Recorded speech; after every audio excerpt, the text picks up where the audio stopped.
And as part of efforts to restructure the country's public debts and secure an IMF deal, Governor of the Central Bank, Dr. Ernest Addison, says revenue and expenditure pact in 2023 will not be financed by the Central Bank. Dr. Addison was speaking virtually at the 2023 State Interest and Governance Authority annual stakeholders meeting in the Eastern region.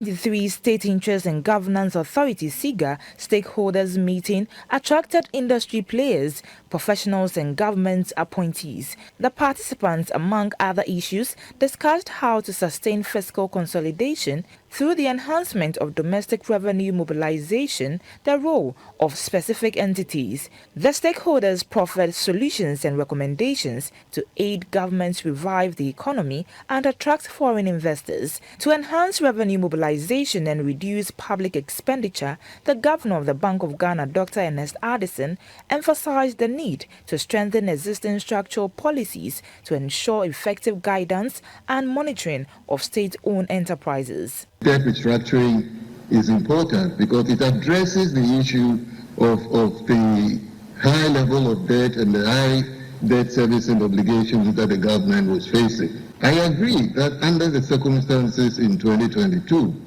to the fact that the economy needed to be kept stable, we were not as efficient as we would have been if we were not the same organization providing financing to the budget. That is not going to continue in 2023.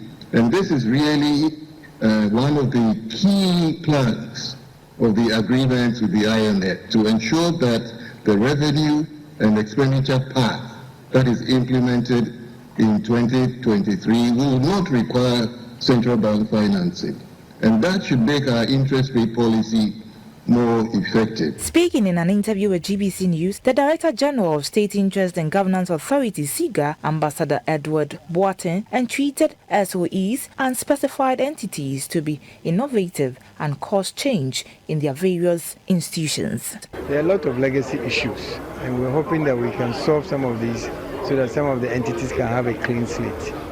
And also to make sure that we can bring the private sector, sometimes foreign direct investment, into some of the entities where we believe that even if the private sector comes, maybe they may do a better job or help these entities grow and do a better job generally. SIGA was established to oversee government's interest in the specified entities to ensure they operate profitably and efficiently to enhance economic development.